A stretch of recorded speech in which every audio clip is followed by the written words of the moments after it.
High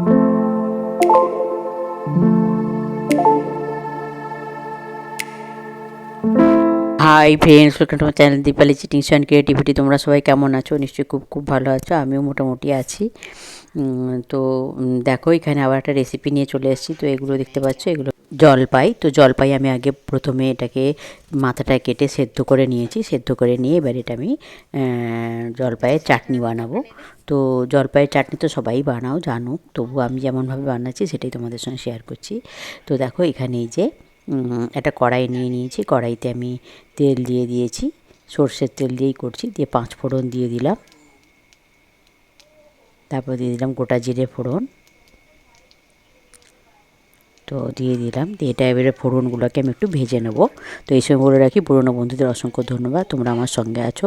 এইভাবে সারা জীবন আমার সঙ্গে থেকো, আমি সারা জীবন তোমাদের সঙ্গে আছি। আর নতুন বন্ধুদের বলছি, যারা আমার চ্যানেলটা ভিজিট করতে আসছো তারা আমার চ্যানেলটাকে সাবস্ক্রাইব করে থেকে দিও। আর বেল আইকনটা অবশ্যই ক্লিক করে দিও, যাতে আমার ভিডিওগুলো দেওয়ার সঙ্গে তার নোটিফিকেশান তোমাদের কাছে চলে যায়। তোমরা আমার সঙ্গে থাকো, আমি সবসময় তোমাদের সঙ্গে আছি। তো দেখো, এখানে আমি একটা কাঁচা পাকা লঙ্কা ভেঙে দিয়ে দিলাম। দিয়ে এবারে কী করলাম, ওই সেদ্ধ করা জলপাইগুলো আমি কড়াইতে দিয়ে দিলাম। দিয়ে এটাকে একটু ভালো করে নেড়ে নেব। তো বেশি জল কিন্তু আমি এখানে দেবো না, তোমরা দেখতে থাকো, সঙ্গে থাকলে সবই বুঝতে পারবে।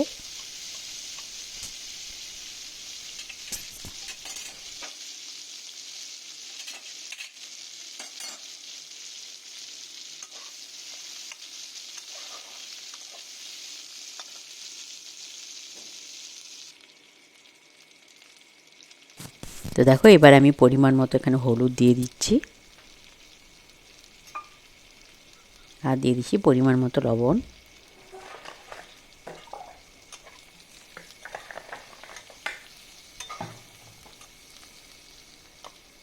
তো দিয়ে এবারে আমি এটাকে একটু হাতাটা দিয়ে ম্যাশ করে দেবো, কেননা ম্যাশ না করলে চিনিটা যে দেবো, চিনিগুলো নয়, সরি, চিনি যে দেবো সেই চিনিটা এর মধ্যে ঢুকবে না বা ভালো লাগবে না গোটা গোটা থাকলে। তাই যেহেতু আমার সেদ্ধ করাই আছে, তাই আমি হাতাটা দিয়ে ভালো করে এগুলোকে একটু ম্যাশ করে দিচ্ছি।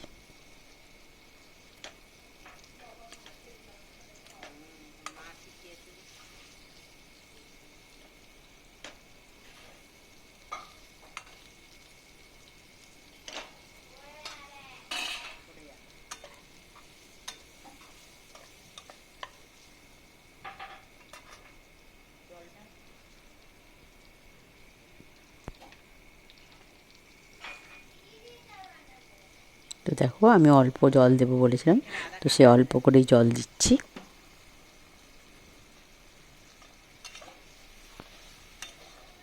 দিয়ে এগুলোকে ভালো করে একটু নেড়ে নিলাম।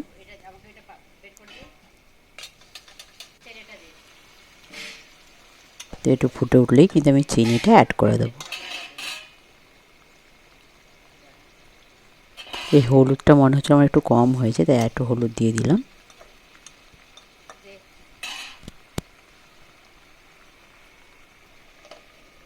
দিয়ে ঢাকা চাপা দিয়ে দিলাম। তো দেখো, এখন আমি এতে চিনিটা অ্যাড করছি। যেহেতু অনেকগুলোই জলপাই আছে, তো আর জলপাই তো তোমরা জানোই টক হয়, তাই একটু চিনিটা বেশি করেই দিতে হলো। আর আমাদের ঘরে সবাই চাটনিটা একটু মিষ্টি মিষ্টিই খায়। দেখো, আর যে জলপাইগুলো ম্যাশ করা যায়নি হাতা দিয়ে, সেগুলোকে আমি খুন্তি দিয়ে একটু ম্যাশ করে দিচ্ছি, যাতে গ্রেভিটা বা চিনির রসটা ওর মধ্যে ঢুকে যায়। তো দেখো, সেটাই করছি।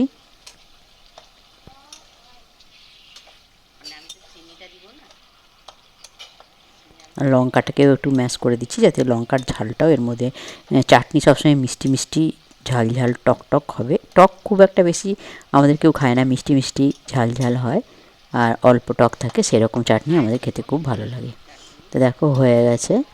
আর জলপাইয়ের মধ্যে একদম কুলের বীজের মতো বীজ থাকে কিন্তু। দেখো, আরেকবার ঢাকা চাপা দিয়ে দিলাম। তো এবার আমার চাটনি রান্না করা শেষ। দেখতেই পাচ্ছ কালারটা কি সুন্দর এসছে, আর সত্যি দুর্দান্ত হয়েছিল খেতে। এটা দিয়ে অনেকটা করে ভাত খেয়ে নিতে পারবে তোমরা। তো দেখো, এই যে সামনে থেকে একটু ভালো করে তোমাদের দেখিয়ে দিচ্ছি চাটনিটা কেমন হয়েছে। তোমরা কিন্তু অবশ্যই একটা লাইক দিয়ে কিন্তু ভিডিওটা দেখো, ভিডিওটা একদমই ছোট, আর অবশ্যই একটা মিষ্টি কমেন্ট করো, কমেন্ট পড়তেও আমার খুব ভালো লাগে, কমেন্ট ধরে ধরে তোমাদের কাছে যেতেও ভালো লাগে। আর তোমরা এইভাবে চাটনি রেঁধে খেও, আর বন্ধুবান্ধব আত্মীয় স্বজনদেরকেও শেয়ার করে যাতে তারাও রান্না করে খায়। তো বন্ধুরা দেখলে ওই যে জলপাইয়ের চাটনিটা করলাম, তো ওটা খুবই সুন্দর হয়েছিল, কিন্তু খাওয়ার সময় আমি ভিডিও করতে পারিনি।